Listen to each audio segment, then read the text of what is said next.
मैं हूं नदीम इकबाल और आप है कंज्यूमर टीवी के साथ। फार्मास्यूटिकल इंडस्ट्री ने सिर्फ कीमतें बढ़ा के बहुत बड़ा मुनाफा कमाया। और दूसरी खबर है मोटरसाइकिल वबाले जान बन गए। तो पहली खबर की तरफ चलते हैं। फार्मास्यूटिकल इंडस्ट्री जो पाकिस्तान में है उसने तकरीबन 1 ट्रिलियन से ज़्यादा की रिटेल की जो है वो आमदनी उनके पास हुई है और इसमें जो आमदनी का 70% है वो कीमतें बढ़ाने से हुआ। और कीमतें कब बढ़ी? कीमतें जब ये हुकूमत पाकिस्तान ने, वैसे तो इसेंशियल मेडिसिन्स की एक लिस्ट है जो WHO ने बनाई है और हुकूमत पाकिस्तान ने भी उसको अडॉप्ट किया हुआ है, ये हम आपको लिस्ट दिखा रहे हैं। इसके बाद एक और कैटेगरी होती है मेडिसिन्स की जिनको मी टू कहते हैं, वो नॉन इसेंशियल मेडिसिन्स में आती है। और ये तकरीबन जो drug regulatory authority of Pakistan है, जो ड्रैप है, वो समझती है कि ये तकरीबन 100 के करीब इन्होंने उसकी भी लिस्ट बनाई हुई है। सो उसकी जो कीमतें हैं ये 2024 फरवरी में जब केयर टेकर गवर्नमेंट थी उस टाइम इन्होंने डी रेगुलेट कर दी। बाकी जो एसेंशियल मेडिसिन की जो लिस्ट होती है उसकी मेडिसिन जो इंक्रीज होनी होती है प्राइसेस वगैरह में, उसको ये मॉनिटर करते हैं। एक तो उसकी अवेलेबिलिटी चेक करते रहते हैं, दूसरा देखते रहते हैं कि इनकी कीमतें भी कंट्रोल के अंदर रहें, क्योंकि एक्सेसिबिलिटी के दो इश्यूज होते हैं। एक तो पेशेंट जो है उसके कुव्वत ख़रीद में रहनी चाहिए और उसको मैसर भी रहनी चाहिए, यानी उस वो ख़रीद भी सकता हो। तो ये जो दूसरे मी टू वाले हैं या नॉन इसेंशियल वाले, इनकी प्राइसेस जब इन्होंने डी रेगुलेट की, और डी रेगुलेट कब की? केयर टेकर गवर्नमेंट में।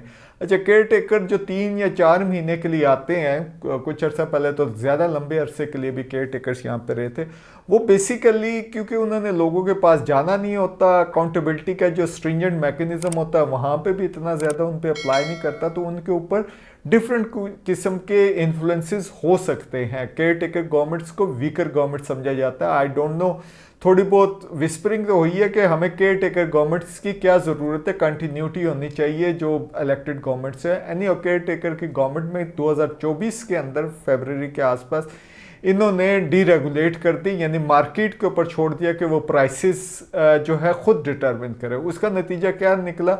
मैं खुद देखता हूँ कि आज गए हैं तो मेडिसिन जी शॉर्टेज हो गई है, आई नहीं है जी, और उसके बाद फिर आता है कोई पैकिंग चेंज हो जाती है या नाम में थोड़ा बहुत तब्दीली हो जाती है और प्राइस जो है वो बढ़ जाती है। सो जो मिनिस्ट्री ऑफ हेल्थ है जो फेडरल लेवल के ऊपर है, वहाँ के जो ऑफिशियल्स हैं, जो मिनिस्टर्स हैं, वो खुद कहते हैं कि 800 की दवाई जो कुछ अर्सा पहले हुआ करती थी वो 2500 तक पहुँच गई है।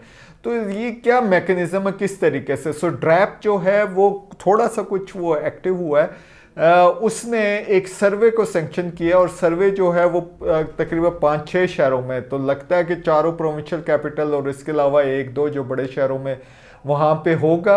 और ख़ास तौर पे वो जो सर्वे है वो जो डी रेगुलेशन है, यानी 2024 से पहले की जो वो प्राइसेस है, मार्केट जो प्राइस है उसको, और अब क्या उसकी सिचुएशन है, उसके एनालिसिस करके लेके आएंगे। ये कोई इतनी बड़ी वो वैसे सर्वे तो नहीं है, क्योंकि इन्होंने जो डाटा भी इकट्ठा करना है वो हॉस्पिटल से और डिफरेंट फार्मेसीज वगैरह से इकट्ठा करना है, यानी रिटेल लेवल पे या यूजेज जहाँ पे होता है वहाँ पे इन्होंने इकट्ठे करके और फिर ये कोई पॉलिसी डिटरमिन करेंगे। लेट्स सी कि ये क्या व्हाट एग्जैक्टली इज देयर, क्योंकि इसमें 2-3 जो फैक्टर्स हैं उसमें एक तो जो हमारे यहाँ जो एक्टिव इंग्रेडिएंट किसी भी मेडिसिन में होता है उसकी बहुत कम परसेंटेज पाकिस्तान में अवेलेबल होती है या यहाँ पे प्रोड्यूस होते हैं। बेसिकली ये हम नेबरिंग कंट्रीज से या दूसरे डेवलप कंट्री से इंपोर्ट करते हैं। सो कहते हैं कि कोई 90% के करीब जो है ये इंपोर्ट होता है, जो एक्टिव इंग्रेडिएंट का जो रॉ मटेरियल होता है, फिर यहाँ पे मेडिसिन्स बनती है।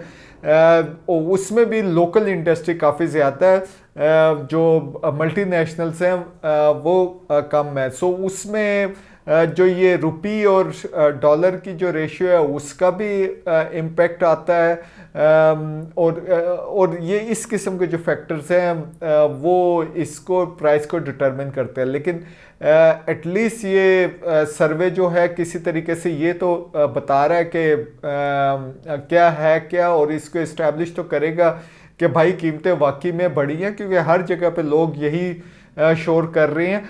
ये जो डाटा जनरेट हुआ है ये भी बड़ा मुश्किल काम होता है। तो IQVIA एक इंटरनेशनल कंपनी है, वहाँ से ये डाटा जनरेट हुआ, और ये जो 1 ट्रिलियन प्लस का फिगर है ये अप टिल मार्च है, यानी ये फाइनेंशियल ईयर पूरा नहीं हुआ और हुकूमत पाकिस्तान का इसमें कोई डाटा आपको नज़र नहीं आता। सो इसके मुताबिक जो 1 ट्रिलियन प्लस की जो रिटेल का ये जो रेवेन्यू जनरेट हुआ है, इसमें 87 कंपनियां ऐसी हैं जिनमें से हर एक कंपनी ने 1 अरब से ज़्यादा पैसा जो है वो कमाया है और इसका जो टोटल शेयर बनता है कोई 97% जो है वो शेयर यहाँ पे बनता है। और जो टॉप 20 कंपनीज है इन्हीं के अंदर से उन्होंने जो इसमें शेयर डाला है 450 बिलियन का शेयर है, वो कोई 42% के करीब ये कंपनियां बनती है। और अच्छा, इन्होंने जो है ये कीमतें बढ़ा के जो प्रॉफिट मार्जिन है वो बड़ा है बनिस्बत इसके कि इन्होंने प्रोडक्शन ज़्यादा की। जो प्रोडक्शन हुई है यूनिट्स की, यानी मेडिसिन की यूनिट्स की, वो कोई 4 बिलियन यूनिट्स के आसपास हुई है, जिसमें जो 1/4 आप कह लें वो मल्टीनेशनल्स का और जो 3/4 है यानी जो 3 हिस्से हैं तकरीबन 3 बिलियन का, वो लोकल कंपनीज ने उनके यूनिट्स हैं। अच्छा, जो नई प्रोडक्ट्स इन्होंने लॉन्च की है वो कोई 636 हैं, जिसमें 623 जो लोकल ने की है और सिर्फ जो 10 हैं वो मल्टीनेशनल से जो उन्होंने लॉन्च की है, which is like less than 1% of the total market revenue. So जो आप ये कह लें कि इन्होंने मेडिसिन ज़्यादा बनाई हैं और लोगों की एक्सेसिबिलिटी या जो मरीज़ों तक वो ज़्यादा मेडिसिन पहुंची है, उसके बजाय बिल्कुल ऐसे नहीं हुआ।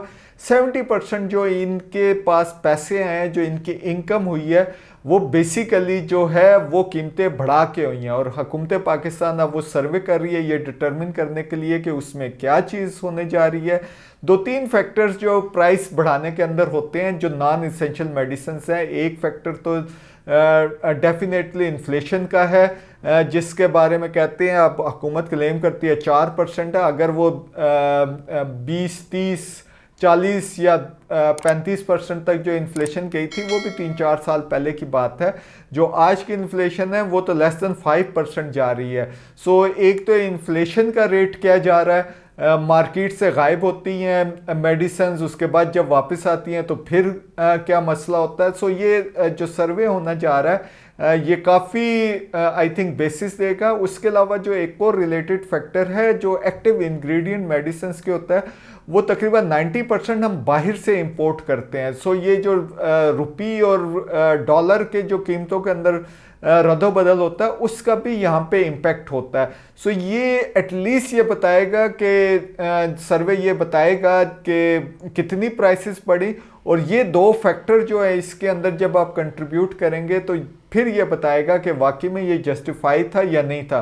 बेसिकली कंज्यूमर का इंटरेस्ट भी देखना है हुकूमत ने और कंपनियों का भी इंटरेस्ट देखना है, वहाँ से भी उन्होंने रेवेन्यू जनरेट करना और इंश्योर करना कि तमाम मेडिसिन अवेलेबल रहें लोगों तक।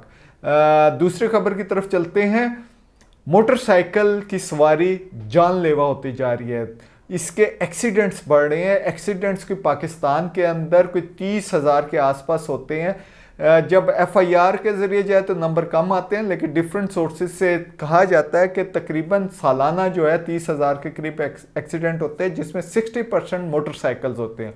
और क्यों ना हो, क्योंकि अगर आप मुल्क की आबादी देखें तो ये तकरीबन 3,70,00,000 के करीब तो मोटरसाइकिल की आबादी है मुल्क में। और जो गाड़ियाँ वगैरह आप मिला लें तो ये कोई 50 लाख के आसपास बनते हैं। गाड़ियाँ, ट्रक, ट्रैक्टर, एवरीथिंग जो है वो, बाकी जो ये सिर्फ 2 व्हीलर्स जो बाइक हैं उसकी आबादी जो है 3,70,00,000 के करीब आती है। तो लाजमी बात इसका आप वो देख लें कि इसका जो प्रेजेंस है वो बहुत बड़ी है। कराची के अंदर और लाहौर को ही मिला के ये तकरीबन मोटरसाइकिल की कंसंट्रेशन 1 करोड़ से ज़्यादा हो जाती है, यानी 1/4 तो ये 2 शहर ले जाते हैं। बाकी शहरों में भी अर्बन सेंटर के अंदर ये है। जो प्रॉब्लम यहाँ पे आ रही है वो ये आ रही है कि ये जो मोटरसाइकिल हैं इधर लगता है कि ये फ्री फॉर ऑल है, जिग जैग करते हुए जाते हैं, उल्टी साइड से आ रहे होते हैं, कोई ट्रैफिक रूल्स की फॉलो नहीं करता। अगर कोई मोटरसाइकिल वाला हेलमेट पहन भी लेता है तो उसकी बेगम पीछे बैठी होती है, टंकी के ऊपर बच्चे बैठे होते हैं, वहाँ पे भी कोई हेलमेट नहीं होता। और हल्का सा वो कुछ लग जाए तो पता चलता है कि वो काफ़ी डेंजरस एक्सीडेंट होता है। सो इसको कैसे रेगुलेट किया जाए, आम आदमी की सवारी बन गई है, लेकिन इसको रेगुलेट कैसे किया जाए ये गवर्नमेंट के लिए बहुत बड़ा चैलेंज है। कराची के अंदर उन्होंने ये कोशिश की है कि एटलीस्ट मोटरसाइकिल रिकॉग्नाइज तो करें ना ये हैं कौन लोग। तो उन्होंने नंबर प्लेट्स जो हैं वो नए लेके आए हैं। जो ये नई नंबर प्लेट है वो हर मोटरसाइकिल के ऊपर वो लगाने की कोशिश कर रहे हैं। ये वो है जिसके अंदर 3D फीचर्स होते हैं और कोई 1200 के करीब कराची के अंदर कैमरे हैं, तो वो कैमरे इनको देख के स्कैन कर सकते हैं कि ये कौन बंदा है। और डेफिनेटली वहाँ पे जो है अगर वो स्कैन कर सकेंगे तो वो अगर कोई ट्रैफिक की वायलेशन करते हैं तो उसके ऊपर फौरी तौर पर उनके घर में चालान भी जा सकते। लाहौर में जो डाटा आया है वहाँ पे उन्होंने, आपको पता, कैमरों के ज़रिए चालान शुरू हो गए, ई चालान का सिस्टम शुरू हो गया। वहाँ पे जो पिछले साल के 50 लाख की जो वायलेशन हुई है, ट्रैफिक वायलेशन हुई है, उसमें तकरीबन 34 लाख जो है वो मोटर बाइक्स ने वायलेशंस की है। सो देखें वो जो लेवल है वबाले जान हम कह रहे हैं, तो लेवल बहुत ऊपर जा रहा है। और लाहौर के अंदर ही इन्होंने कोशिश की है कि ग्रीन लेन जो मोटर बाइक्स के लिए या 2 व्हीलर्स के लिए उन्होंने बना दिया, जहाँ पे दूसरी गाड़ियाँ नहीं आती। एटलीस्ट वो खुद भी महफूज रहें और दूसरों को भी महफूज रखें। कराची में जो वो टैंकर्स के नीचे बहुत सारे मोटरसाइकिल सवार या ये जो डंपर हैं उसके नीचे आए, काफ़ी खबरें चलती रही हैं। ऑफ कोर्स डंपर्स और ये टैंकर्स वगैरह की रेगुलेशंस तो होनी चाहिए, लेकिन आप मोटर बाइक चलाने वालों को, जो जर्नल हमारा इम्प्रेशन है, उनको भी आप ये नहीं समझ सकते कि वो भाई उनकी कोई गलती नहीं है। जा रहे होते हैं, जगह जगह जा रहे होते हैं, एक डंपर के ऊपर एक ड्राइवर बैठा हुआ है। मोटरसाइकिल वाले को भी ये देखना है कि वो डंपर जो है वो नीचे जो बाइक जा रहा है वो देख भी सकता है या नहीं देख सकता। सो आपको ये भी देखना हो। आप इतने कॉन्फिडेंट हो रहे हैं कि एक गाड़ी जिसको वो आप प्रेस करें तो वो 100 किलोमीटर के ऊपर चली जाती है, आपका वो सीसी भी कम है, लेकिन आप समझते हैं कि आप उससे भी ज़्यादा तेज़ी से जा सकते हो, और उसको वो जब आप मारते हैं तो काफ़ी प्रॉब्लम होती है और फैटल एक्सीडेंट्स ये हो रहे हैं। सो ये बहुत बड़ा चैलेंज बन गया है हुकूमत पाकिस्तान और ख़ासतौर पे प्रोविंशियल गवर्नमेंट्स के लिए कि इनको रेगुलेट किस तरीके से किया जाए। और इनकी आबादी कम नहीं हो रही, ये बढ़ती जा रही है। और मोटरसाइकिल जो अब इंडिविजुअल या 2 बंदों के लिए नहीं रहा, ये फैमिली बाइक बनता जा रहा है। पहले ये आप कहते थे कि चलो बाइक के ऊपर जा रहे हैं क्योंकि और नहीं है, लेकिन अब बड़े शहरों के अंदर तो पब्लिक ट्रांसपोर्ट आ गई है, लिहाजा आपको इन्फोर्स करना है। आपको ये पूरी फैमिलियों को मोटरसाइकिल से उतारना है, सिर्फ 2 बंदों को, और 2 बंदों ने वो भी जिन्होंने सही तरीके से प्रॉपर हेलमेट पहने हो, तब आपको ये तमाम चीज़ें हो सकती हैं और आप रोड सेफ्टी का मैकेनिज्म यहाँ पे ला सकते हैं। सो ये जो लोग इस तमाम गवर्नमेंट की मूव को अपोज कर रहे हैं, हम उनको बताना चाहते हैं कि ये बिल्कुल गलत है। प्रोविंशियल गवर्नमेंट स्लो कर रही हैं लेकिन बिल्कुल ठीक काम कर रही हैं। और सबसे ज़्यादा प्रायोरिटी इस टाइम जो मोटरसाइकिल की पॉपुलेशन है उसको देनी चाहिए और उसको रेगुलेट करना चाहिए। देखते रहिए कंज्यूमर टीवी।